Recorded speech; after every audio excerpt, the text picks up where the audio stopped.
Welcome in to another edition of Fifth Avenue Faceoff. Hey, how you doing? I'm Chris Mack, co-host of the Fan Morning Show on Sports Radio 93.7 The Fan in Pittsburgh, and the host of this fine establishment. It's not an establishment, it's a show. I don't know why I called it that. This is my basement office. It's not an establishment either. It's just an office in my basement. Oh, you can't see it? Well, that's because you haven't watched the show on YouTube yet. You need to do that. Go to youtube.com/937 The Fan. You will be alerted if you hit the little notification bell every time new videos are posted to the 93.7 The Fan YouTube channel, including entire episodes of Fifth Avenue Faceoff, like this one right here. If you prefer the audio edition, you know you can get it wherever you get your podcast. Just subscribe, and while you're there, leave a rating and a review if you don't mind. Be nice. Be gentle, or just go inside your Odyssey app. Download it now if you haven't yet. The app, free. The content, free at AUDACY. And then up in the upper right-hand corner, you'll just tap follow, and bang, you'll get notified as soon as new episodes of Fifth Avenue Face-Off are available. Today's episode, we're going to ask someone who I trust implicitly with their hockey knowledge, what did we learn from the 8 first-round NHL Stanley Cup playoff series that can affect the Penguins offseason specifically, if not the NHL offseason as a whole? Yes, Jesse Marshall of The Athletic going to join me today. And we'll put him in a very oddly specific place that he'll never be able to get to in real life. And we'll time him while he's there. I'll explain that once we get Jesse on the line. And also, where does this front office search sit? One place I think many of us can agree on, and I know Jesse spent much of his Tuesday arguing with people about this, and I agree with Jesse in this line of thinking, is that it's not in one place in particular with just a well-known name. We'll get into that with Jesse before we wrap things up, but there are, again, 8 series that have been decided. The first round in the rear view, second round up and running already. And we'll get Jesse's opinion on just how each of these series affects the Penguins going forward. And there he is, Jesse Marshall of The Athletic. Pleased to be joined by him for a comprehensive, if rapid-fire breakdown of how the first round of the Stanley Cup playoffs affect the Pittsburgh Penguins going into this offseason. And we'll old men shake our fist at clouds before we wrap this up in regards to one thing that I know Jesse spent much of Tuesday arguing about online. And also, we'll give you an opportunity, Jesse. Congratulations. You get to crawl into Mike Sullivans' brain for just a few minutes before we wrap this up today. But thanks for doing it. I appreciate you taking the time, first of all. Let's just take each series, and I'll throw each series out to you and give you 60 seconds, essentially, to tell me how that series and the way it shook out affected the Penguins going forward into the offseason. And we'll start out west in ascending order of length of series. So the Jets go down in 5 games to the Vegas Golden Knights in a series where their head coach rips them a new one, much like he did late in the regular season. Their goaltender does all he can, but clearly he can only do so much. And perhaps it's all about breaking down a core now for the Winnipeg Jets after going down in 5 to Vegas. What do we take away from this series? I don't know. For me, Chris, it's just that you can't in modern, and you'll probably hear me say this like 3 or 4 times throughout this rapid fire, but the Jets didn't have any offense, Chris. At the end of the day, they have an unbelievable goaltender. They try to play to that strength and make his life even easier, which they think is going to net them a better result than if they try to play keep up with some of these talented teams. And I know you can look up and down Winnipeg's lineup and say, hey, they don't have this, they don't have that. Maybe they don't have the guns to hang with some of these bigger teams, but I agree the Kraken don't, and they just beat the Colorado Avalanche. So, to me, it's just, the trend that the game is going, Chris, the style of play these days, I don't think it's befitting to approach the game the way that the Jets do. So what does that mean for the Penguins? They have a system that's pretty aggressive, right? I think it's got kinks, things that need to be ironed out, but I think what that series tells you is you're on the right track and you're playing the game fundamentally, at least in a way that's winning in the National Hockey League in 2023. Okay, I'm going to tack on to the end of your 60 seconds with each of these series one stupid question that you just give me a yes or no answer to. And feel free to elaborate on just how stupid the question is via your facial expressions. Okay. Should the Pittsburgh Penguins pursue a trade for Connor Hellebuck this offseason? I don't think they can, Chris. I think, yes, they should, but every team in the league is going to try to get Connor Hellebuck's services. I mean, if the Jets are really going to blow it up like the way that they're talking about doing, and if they're really going to build it from the ground up, you can't keep Connor Hellebuck there, right? Right. Not at his price tag anyway, certainly. So fitting him in under the cap would be a challenge for Pittsburgh. They probably find a way to do it with some of the contracts they have moving out. But if you're interested in acquiring his services, they don't have the capital and prospects to be able to make that happen. That's just a fact. I think it's going to take a mortgage in order to get him out of there, and you're going to have to give up, maybe your 1, 3, and 6 best prospect or something like that. And the Penguins just don't have the assets to do it. All right, Minnesota and Dallas. The Wild fall to the Stars in 6 games. Great goaltending again on one side. On the other side, we got a couple of, I don't know, do we call them Penguins cast-offs, I guess? Former Penguin goaltenders that they probably would have rather not gotten rid of, especially in retrospect. But this is 6 first-round exits in a row now for the Minnesota Wild.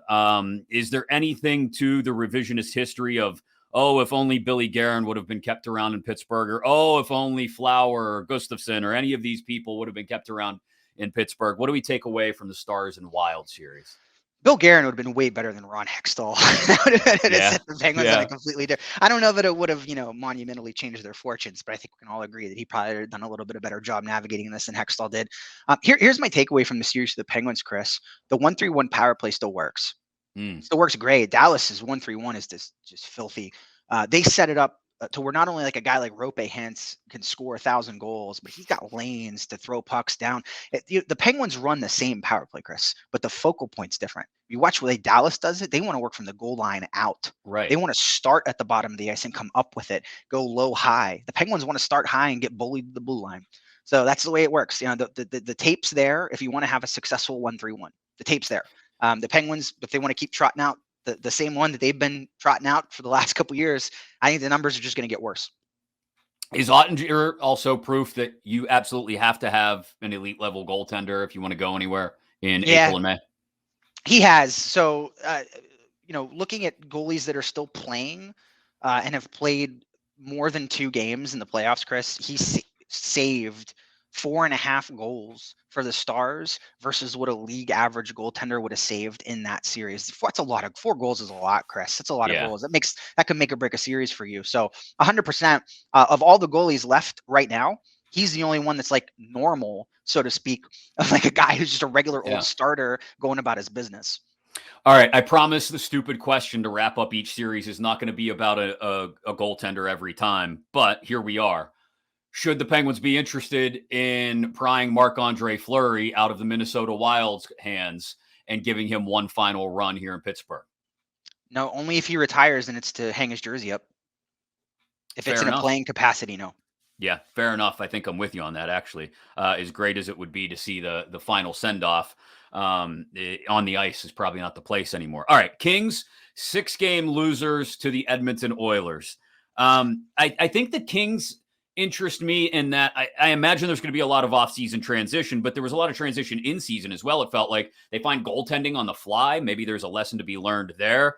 But does it still just boil down to having upper echelon elite skill? And as long as the Oilers have that, well, they shouldn't worry about getting through the first round.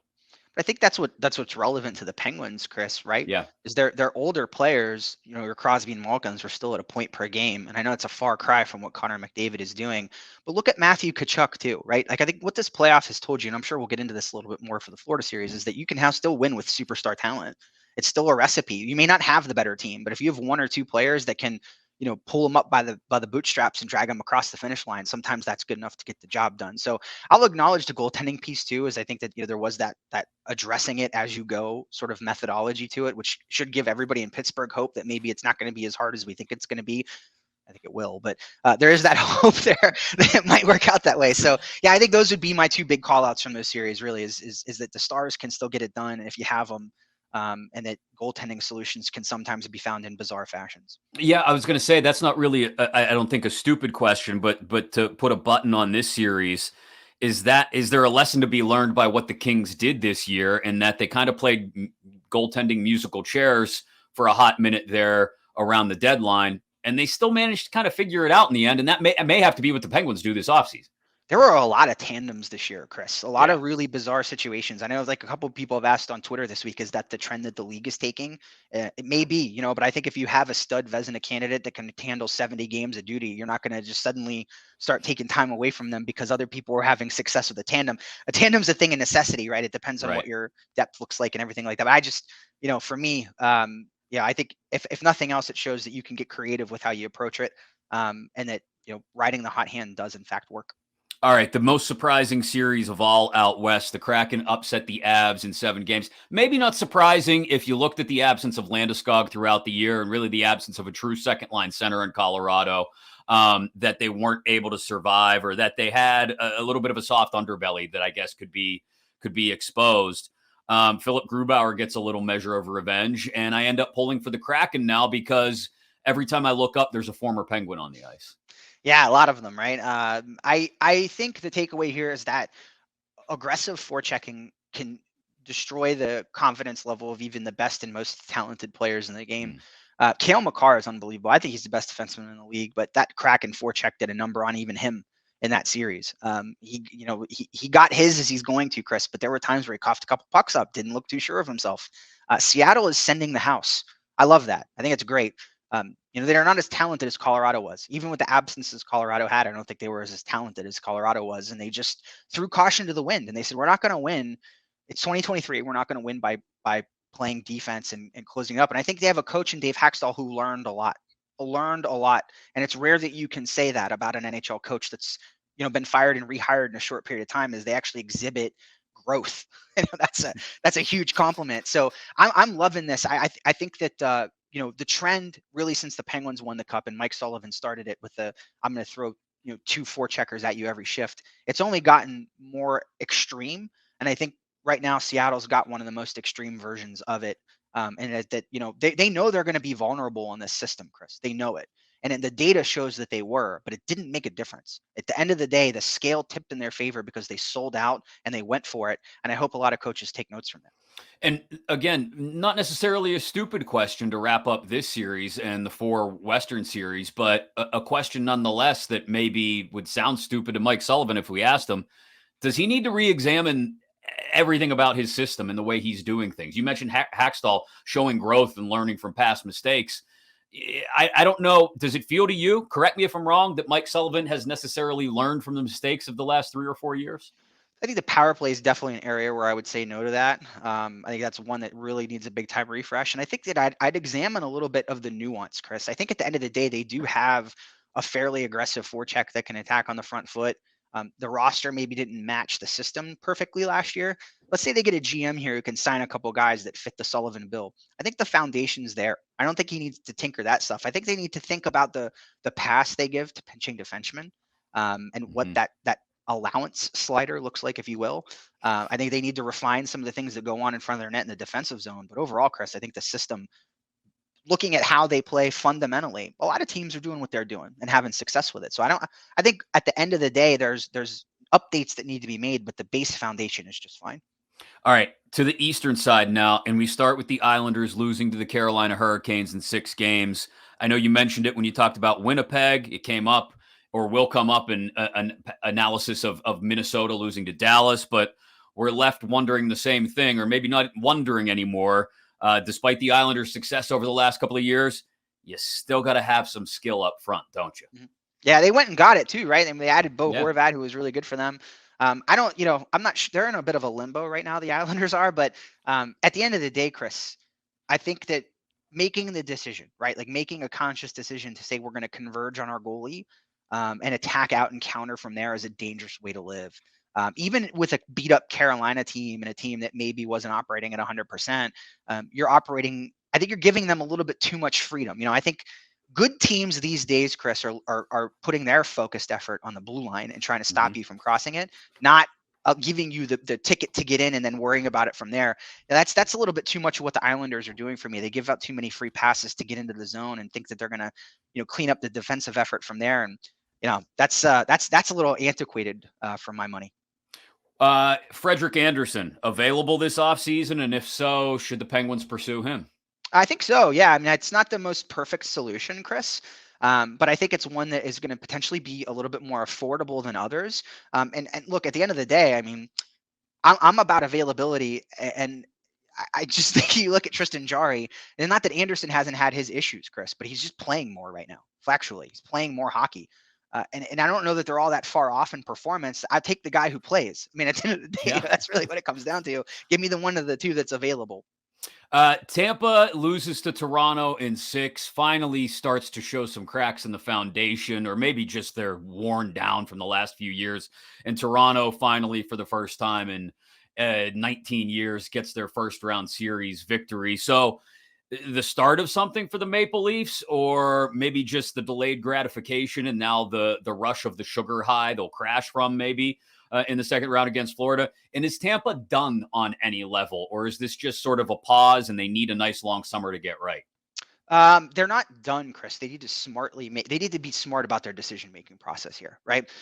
They threw a lot of draft picks at Tanner Jeannot, right? Like, what are they going to do about him? What kind of contract does he get? You spend a lot of capital to bring him over there, and you're not exactly in a position where you could start handing out a big money contracts to people. No. So if they got to be smart, that's it. I think that the core is still going to be there. They still have a ton of talent, but how they supplement that talent. I mean, you and I both know that depth plays such a critical role to this. It's the ability to roll 4 lines. It's the ability to not have to hide a defenseman somewhere. You get into those weeds, all of a sudden, things get a lot harder for you. All right. Boston, Florida, the shocker of all shockers. I was shocked it went 6 games, let alone 7, and the Panthers won. Is it time to retool and rebuild in Boston? Hard to tell if Bergeron will be back or not. Patrice Bergeron probably doesn't even know yet if he'll be back or not. I think we saw that maybe antsy or anxious management of your goaltending late in the series might not always be a good thing, going to Swayman. And I think we saw that everyone loves a good shit stirrer, right? And while Brad Marchand is excellent at that, Matthew Tkachuk may take the belt now as the supreme net front, getting under your skin. I've got skill, but I can also make your goaltender's life a living hell shit stirrer.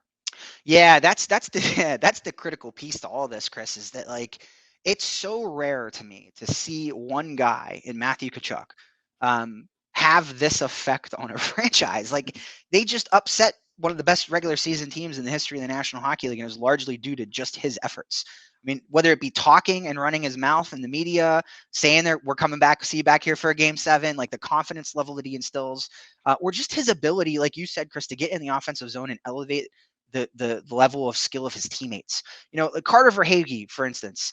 I think you watch him this year, you start to notice things like Carter Verhaeghe waiting and becoming a little bit more patient on when he releases his shot. Look at the game winner they scored in Game 7, Chris. You have Tkachuk just passing by like a ship in the night. Verhaeghe with the puck on his stick, waits for the right moment to take the shot for the screen to be there. And it's just, if you go back and look at behaviors from him from years ago, did that trait exist? Maybe that's the natural development path that a forward takes, and they pick up things and they get savvier. And I'm willing to acknowledge all that. I'm also willing to acknowledge that Matthew Tkachuk probably had a really big impact on this young player's productions. I think for me, I go back to this thing: star players can still win series. They can still do it. The proof's in the pudding from what we looked at here, and I think that that's a good sign for the Penguins. I know that these star players are older now, and you don't expect them to put up a Tkachuk-like effort, but you know, sometimes, you know, you can end up with a situation where one player tangibly impacts a team in a way like we saw for this series.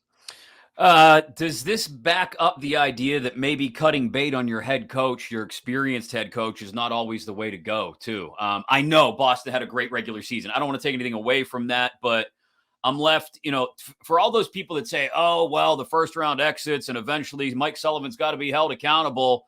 His buddy was held accountable, and sure, it worked out for Boston in the regular season, but in the end, they didn't get any farther out of the deal. In fact, they didn't go as far as they have many of the past 5, 6, 7 seasons. Sure. And Chris, you mentioned this goaltending piece, right? Like that's a feel, that's a gut call from a coach.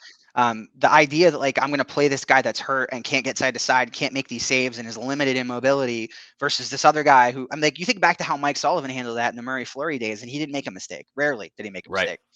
That's a big deal. So yeah, I'm 100% with you. The grass isn't always greener, right? And if you have somebody that's got that pulse, finding someone else that has it can be a little bit difficult. Final series of the first round. Rangers losing 7 to the Devils when it felt like after the first 2 games, 2 wins in Jersey for the Rangers, this thing was going to go completely differently. Jersey takes off. They find a goaltender out of nowhere, almost literally nowhere. And we discover that, hey, when it comes down to it, young speed is still the silver bullet. Yep, there was all that talk, Chris, going into the postseason, whether the rush offense, and let's be clear, the Devils, that's the whole system. They want to get the puck north as quickly as possible. They want to have their D join the rush. They want to attack you off the rush. A lot of people didn't think that was going to work in the postseason. It did. It decidedly did. In a big way. If it weren't for the goaltending of the Rangers, that series has been over a lot sooner than it was. So, that's my takeaway from the series. Again, look, at the end of the day, we're in 2023. The tempo of the league at this point, the stylistic way the game is being played is getting faster. It's getting more rush-based, and you have to find a way to be able to generate scoring chances like that. The Penguins have done it in the past. They've had a lot of success with it. Not so much this year. I think that's a personnel issue, but I think if you're looking for a takeaway from this series, Chris, it's that it still works, and that Lindy Ruff is an old dog that learned a couple new tricks and adapted to what his roster has in a really, really amazing fashion. One final stupid question: is the Devils' rather quick ascendance proof positive that you should hold on to those first-round picks and that you should try to make the most of them, rather than the complete converse of that argument, which is, no, you're still building around the core, deal whatever you can deal and build for now? You have to have that cheap talent, Chris. You have to, right? And I know the cap's going up. It's at a marginal level. You're able to fill out the rest of your roster in such a more thorough fashion when you have young, good, cheap talent that you can build around. So 100%, yeah. I mean, that's still the plan. It doesn't have, and you don't have to hit home runs to do it, right? I mean, the Devils, they certainly have home runs on their team, but they've done well with development, period, point blank, and there's a train of good players coming for them in the years to come. It hasn't stopped. So that's an organizational wide thing, Chris, 100%. Real quick, before we move on, I want to put you in a very scary place and time you in putting you there. Give me your 4 conference finals participants. Who gets through the second round? I'm gonna keep riding with the Devils, frankly. I do like the Canes, despite the fact that they've got. I like the Devils. The Canes are a little bit too beat up for me right now. And I think that's really where we're going to see it. We didn't see it against the Islanders a ton. They made it through there. It was a buzzsaw. That depth is going to get tested now. Yeah. And the speed cancels out. So where Carolina's got their big advantage is how fast they can play. I just don't think that the Devils care about that. I do think the Leafs are going to win. It wasn't their best hockey in round 1. There were times where, analytically, you look at that series, you say, wow, I can't believe they got out of there at all. But it happened. And I just think that they're the better team here for me. I can't. I know that there seems to have been a lot of fanfare, Chris, about getting out of the first round, and it concerns me that maybe the focus is lost and what the actual goal is there, right? But I still like them there. I don't think the Kraken can do it again. Dallas is really good. They've got they're so good defensively, and I've mentioned to you that Seattle is like they're going out and doing it and they're going for broke. I don't think it's going to work against a team that's as good defensively as Dallas is. So I'm going there, and then I'm taking the Oilers too. I mean, they're rolling right now. Too damn talented. Disgusting. Yeah. Disgusting's a good way to put it. All right. So I'm going to take you and I'm going to place you inside the subconscious of Mike Sullivan 30 seconds at a time, because due to the atomic structure of his brain, you can only last 30 seconds. My magic school bus doesn't have enough gas to keep me in there long. Exactly. So 30 seconds at a time, we are going to transport you into the subconscious of Mike Sullivan. I'm going to throw out a name, and before you have to get out, you give me a 30-second take on what Mike Sullivan thinks of that name. Okay. Are you ready? Ready. Alex Nylander. I think Mike Sullivan is probably thinking he's excited that he's back, that there's a good foundation to build off for a bottom 6 role. If he can get a little bit more consistency out of his forechecking, a little bit more refinement out of his defensive zone work, I think he's very happy to have that tool in his toolbox. Perfect timing. Any longer, and you would have started to recite stats from the 1980s Red Sox. Let's go Jason Zucker. I'm hoping that my management team, whoever they are, can find a way to bring him back because he's coming off of really a career year as far as the Penguins are concerned. Finally found his scoring touch and I think proved, Chris, that there's a number of ways that he could potentially be used at a threatening level, whether it be on zone entries, getting a bigger role in a power play. The possibilities do seem endless. So I'm thinking about those possibilities. All right. Jeff Carter. Mm. So this one becomes tougher because Mike Sullivans thought here is actually he's a very good defensive talent that I'm very happy to have. Tell me about faceoffs, Jesse. Tell me about faceoffs. I can't wait to deploy him in defensive zone faceoffs next year in really tight, close games against the other team's best players. Oh, God. It's scary in there. I'm going to be careful. We're going to have to get you out soon. All right. Here's one that maybe you didn't think I was going to bring up. Brian Rust. I got to find a way to get more out of him. I got to find a way to get the puck on his stick more. If you look at the years, Chris, analytically speaking, that Brian Rust really had his breakouts. The puck, he was controlling the entries. Last year, that wasn't the case. I think those two things are tied together. I like him being the primary decision maker when he gets the puck across the line with possession. I like him deciding what should happen next. I think he loses a little value when he's trying to find open space or just a trigger man. So I'm thinking about ways I can get him more involved on the breakout and get the puck on his stick.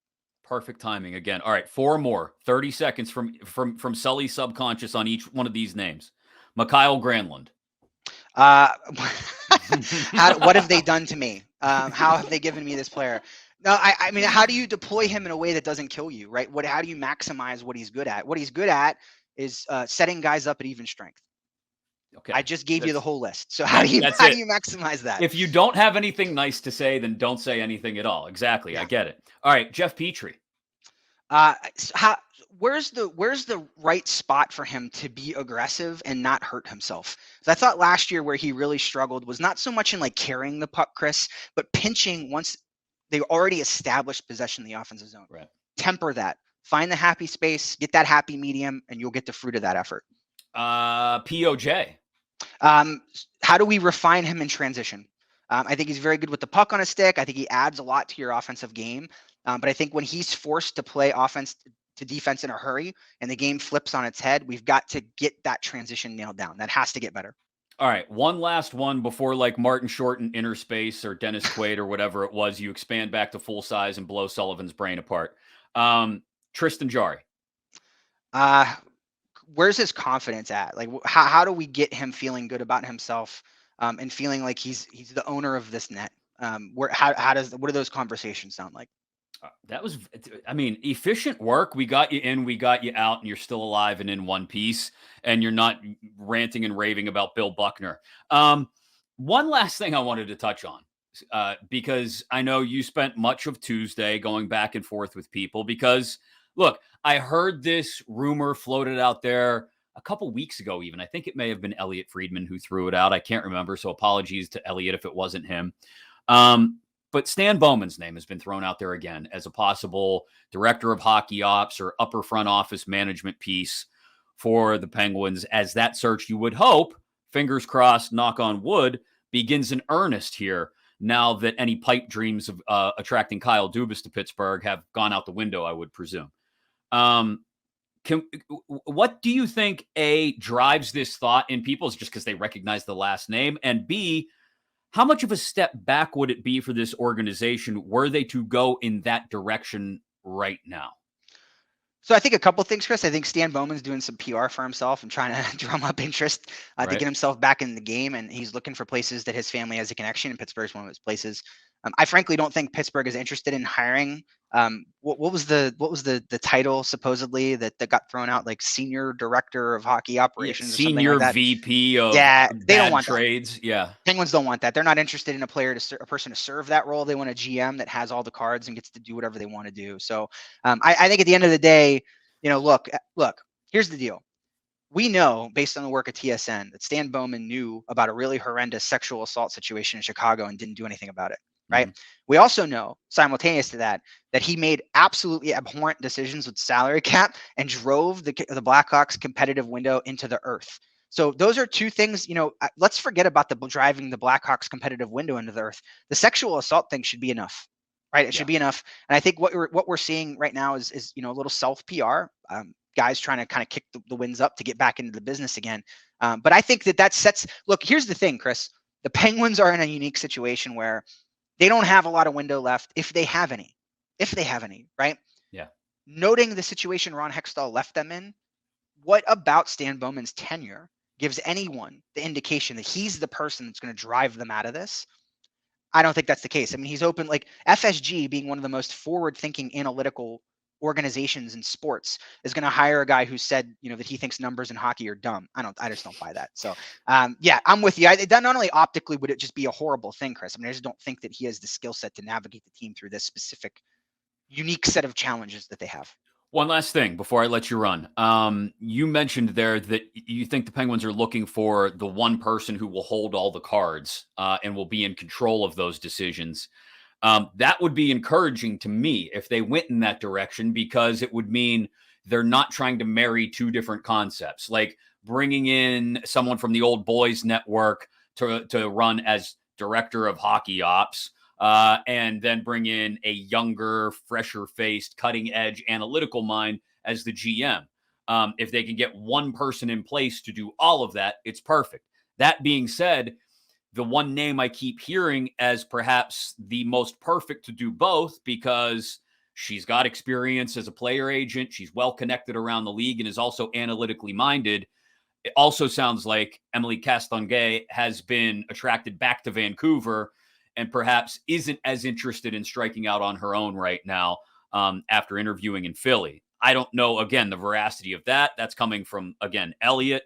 I would push back on that too, though, Chris, because there's an open lawsuit going on right now in Vancouver that alleges that Emily Castonguay, essentially mistreated pretty horribly one of her employees and kind of flushed her mental health needs right down the toilet. So I think as far as that is concerned, if we're looking, this is an opportunity for the Penguins to come in with a fresh slate, right? Mm-hmm. And put somebody in this job that doesn't have some of that stuff attached to them.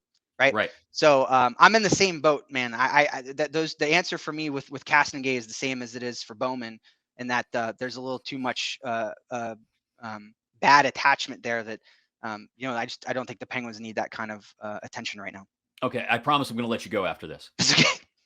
Eric Tulsky, then is that the next name on the list? If we're looking for someone to marry both sides of this thing, for someone to grow into a well-networked role around the league, I'm sure he's networked fairly well now, having worked in Carolina for a while. But someone who can grow into a well-networked role around the league, but also has the right mindset and is looking for the right things in building a roster.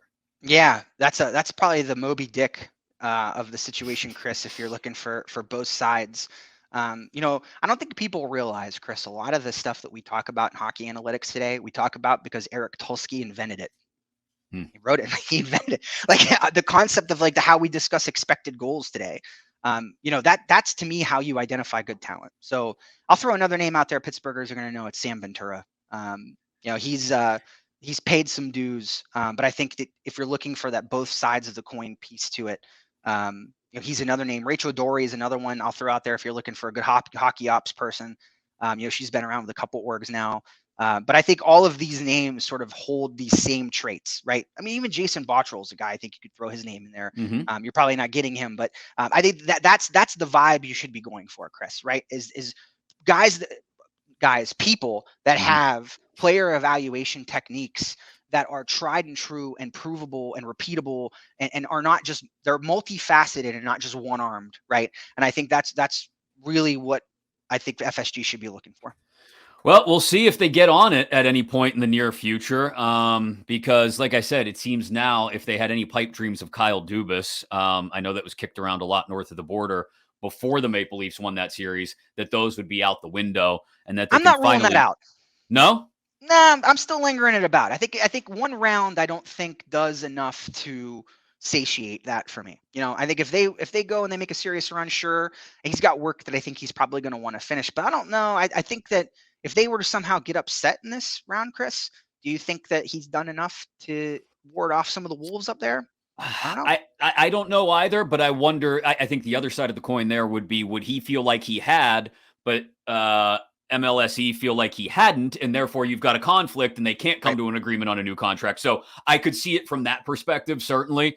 But then I want them to get going on this thing. I don't know if it's the anxiousness of seeing Philadelphia start their search earlier already, although that seems to have stalled out a bit. I get it. The playoffs are going on. There's still 8 teams alive. There's still 8 teams that are licking their wounds, trying to figure out their own directions. And then another 15 teams from there that are trying to figure out what they're doing going forward.